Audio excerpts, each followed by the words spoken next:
Dans 3, 2, 1, action.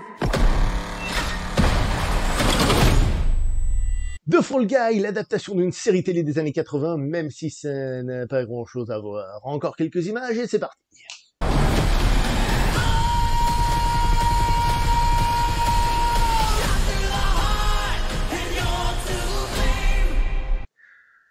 Bonjour à tous, on va parler de The Fall Guy. The Fall Guy, l'adaptation de la série de 1981, L'homme qui tombe à pic. En version originale de Fall Guy, évidemment. Hein. Une série, est-ce qu'on peut la qualifier de culte? Personnellement, c'est une série de ma jeunesse, une série que j'ai vue étant jeune plusieurs fois, hein, des rediffusions, puisque je ne l'ai pas vue en 1981, j'ai dépanné, hein, tout simplement. Une série qui, je pense, doit être rediffusée sur des chaînes qui repassent des séries de cette époque. Est-ce qu'elle est culte? Je ne sais pas, en tout cas pour moi, c'est une série de ma jeunesse, même si j'avoue que c'est pas celle que j'ai le plus revue. Je suis l'homme qui tombe à pic, j'ai ma vie entre les mains. Donc, cette série débarque au cinéma, hein, dans un film qui n'a pas beaucoup de liens avec la série d'origine, à part, entre autres, hein, surtout le générique de fin qui est le même que celui de la série en version originale, évidemment, non pas en VF. Donc, qu'est-ce que nous avons dans ce film? Un film réalisé par David Leitch. David Leitch, c'est un réalisateur que l'on connaît hein, maintenant. Hein. On sait qu'il a été cascadeur et qu'il a eu son équipe de cascade, etc., avant de devenir réalisateur. Donc, le fait qu'il fasse un film qui mette en avant le travail des cascadeurs, il y a une logique, il y a quelque chose presque de politique là-dedans, puisque ça fait quelques années que certaines personnes à Hollywood réclament un Oscar pour les cascadeurs. Et je pense personnellement que c'est une bonne chose. Donc le film, il a aussi donc un côté pédagogique, c'est-à-dire qu'il va expliquer un peu aux gens, au grand public, ce que c'est que la cascade, quel est le travail des cascadeurs, qu'est-ce qu'ils font, quels sont les risques qu'ils prennent, etc. En ce qui me concerne, c'est un peu à double tranchant, parce que je suis fan de cinéma d'action, donc forcément, les cascades, ben j'y prête attention. En plus, je suis fan de cinéma de Hong Kong, où il y avait des cascadeurs complètement tarés, où ils prenaient des risques de fous furieux, où tu regardais la cascade, tu disais « Oh, mais qui a fait ça ?» Donc, l'aspect pédagogique fonctionne moins, j'ai envie de dire, peut-être pour ceux qui sont déjà sensibles, tout simplement. Par contre, peut-être que pour un grand public qui se pose moins la question, eh ben c'est bien. Et là, on arrive sur un premier souci de ce film, c'est que c'est un film qui veut mettre en avant la cascade. Ça nous amène aussi la première qualité du film, c'est que ce sont des cascades et des scènes d'action qui sont faites le plus possible sans CGI. Sans CGI apparent. C'est-à-dire qu'il y a le plus d'effets physiques possibles. Mais, comme on est en 2024, malgré tout, l'image est retravaillée par ordinateur. Et du coup, on a ce côté global d'une image qui n'est pas naturelle, ce qui fait que la cascade soit réellement faite ou appuyée par des CGI, visuellement, ça ne sonne pas naturel. Et ça, c'est un problème général du cinéma d'action actuel, c'est que on n'a plus ce côté authentique de la cascade où tu vois vraiment que c'est un mec qui fait une chute de fou et tu dis « Wow, qu'est-ce qu'il fait ?» C'est noyé dans tout ça, ce qui fait que ça dilue. Et pourtant, le générique de fin de ce film nous montre en effet que eh ben, il y a des cascades qui ont été faites dans le film, que les choses ont été faites vraiment, vous voyez et t'as envie d'aimer ça, mais en même temps, il y a cet aspect moderne du cinéma qui vient casser cette sensation. Et ça, c'est un problème encore plus fort, peut-être, à l'heure actuelle, en ce qui concerne l'anonymat des cascadeurs. C'est que déjà, comme le dit le film, on cache encore mieux leur visage à coups d'ordinateur et tout ce que vous voulez, mais on ne ressent même plus le côté, sa performance physique, parce qu'on a l'impression que tout est fait par ordinateur, etc. Et c'est dommage pour les cascadeurs, hein, évidemment, parce que dans l'absolu, c'est pas mal. Voilà. Et je vais dire, ils prennent des risques, ils font des choses, mais ça se ressent moins. Et ça, c'est peut-être encore plus compliqué de nos jours. Donc c'est bien de le mettre en avant, même si personnellement, ma sensibilité personnelle, déjà au courant, quoi. Merci. Peut-être pour le grand public. Qui sait? Vous qui avez vu le film, quel effet ça vous a fait, cette revendication, on va dire, cette revendication tranquille, hein, mais qu'est-ce que ça vous a fait? Dites-moi. Le film se présente donc comme une comédie romantique, hein, on va dire une comédie tout court, d'une certaine manière, avec un peu de film d'action. Le rythme du film est assez élevé, des scènes d'action, il y en aura malgré tout quand même quelques-unes, ce qui fait qu'on peut dire que c'est un film d'action.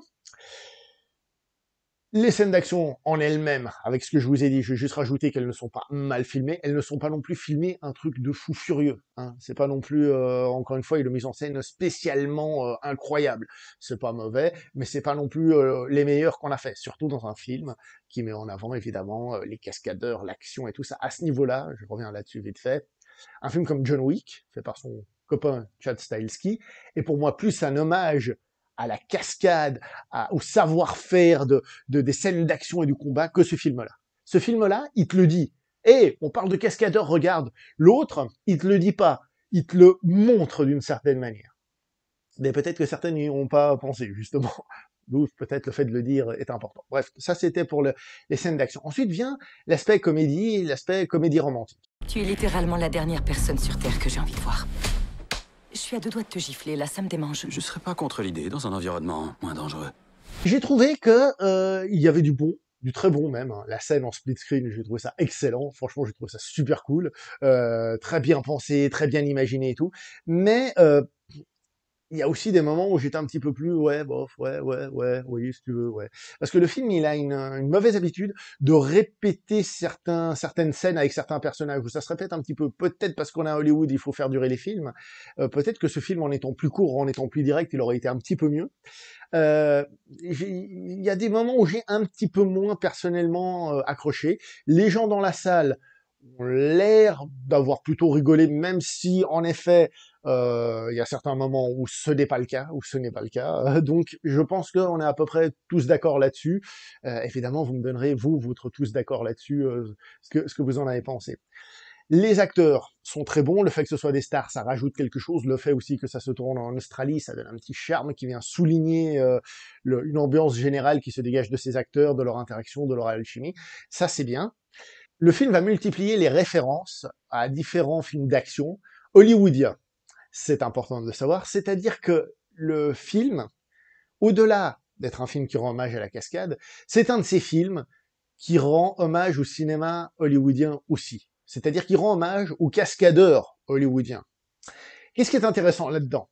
Eh bien, tout simplement, que déjà, c'est une manière de s'auto-congratuler. Qu'est-ce qu'on est fort, qu'est-ce qu'on est bien, vive Hollywood, on est vraiment les meilleurs. Alors qu'à l'heure actuelle, on sait qu'Hollywood n'est pas au top et qu'il y a d'autres cinématographies qui explosent dans le monde, y compris dans le domaine du cinéma d'action. Et qu'il y en a eu d'autres par le passé qui étaient déjà aussi très très bonnes dans le domaine du cinéma d'action, voire même parfois meilleurs que le cinéma américain. Peut-être un petit peu de ça. Et on sent qu'il y a encore cet aspect-là qu'on a déjà vu plusieurs fois dans des films, Hollywood qui s'auto-congratule elle-même, et j'ai presque l'impression que c'est et de la nostalgie de qu'est-ce qu'on était bon, mais aussi une espèce de propagande, au bout d'un moment, parce qu'il y a tellement de films sur le sujet, une espèce de propagande pour dire partez pas, on reste quand même les meilleurs, regardez, c'est nous les plus grands, les plus beaux, les plus intelligents de toute la planète cinéma. Un peu comme si c'était, bon, fait peut-être pas les meilleurs films du monde actuellement, mais vous le savez pas, continuez parce qu'on est les meilleurs quand même. Ça m'a un petit peu agacé. Les références, je reviens là-dessus, qui sont parfois faciles. Franchement, elles sont faciles, elles sont là juste pour faire, regarde une référence. Parfois, certaines sont citées, il y a des répliques de films, tout ça. Enfin bref, parfois c'est un peu gras à ce niveau-là. Tu dis, ok, bon, ok, voilà. Les musiques sont plutôt cool. Là aussi, il y a des références, des références sonores. Hein. Par exemple, à un moment donné, vous avez ce vieux son qu'il y avait je sais pas si je peux vous le retrouver, mais ce vieux son de ralenti dans les vieux films ou les vieilles séries. Je pense sans doute une référence à L'homme qui valait 3 milliards, interprété par Lee Majors, donc le même qui faisait L'homme qui tombe à pic. Il y a la musique de Kiss, là, qui revient, mais tout le temps dans le film, de différentes manières. Mais là aussi, j'ai trouvé une répétition, comme je vous ai dit, dans certaines scènes. À l'arrivée, avec ce film, je suis partagé. Partagé parce que je vois l'aspect, on va dire, politique, revendication, l'aspect hommage au cinéma d'action, ça c'est cool. Il y a 2-3 moments que j'ai trouvé très très cool. Et globalement, j'ai trouvé que c'était quand même un peu... ça manquait. J'ai trouvé que c'était un peu quelconque, qu'il y avait un truc qui manquait à ce film pour être plus que ça, et que c'est quelque chose qui est là au milieu. J'avoue, j'ai pas surkiffé le film. Mais, si je vous ai expliqué tout ça, c'est pas juste parce que moi je kiffe pas, hein. Ça c'est une question de regarder les trucs d'une certaine manière. Peut-être que vous allez kiffer. D'où le descriptif du film, évidemment, hein, pour ceux qui comprennent pas le principe d'une critique. C'est pas un avis, c'est une critique, c'est ça le but. D'accord?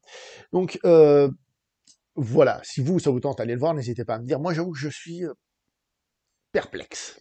Voilà, perplexe et pas très, voilà. Pour être sûr que les gens aient regardé jusqu'ici, on va faire un petit code. Hein, ça fait longtemps. De temps en temps, il faut en remettre pour rappeler aux gens. Vous mettez les lettres AMX et ensuite vous mettez votre commentaire. Donc, c'est-à-dire que celui qui commente sans mettre ce code, ben, on a vu qu'il n'a pas regardé la vidéo. Donc, c'est ce que vaut son avis. Que dalle. Voilà, allez. Like, partage, vous savez, on se voit prochainement pour une prochaine vidéo. Portez-vous bien. Ciao.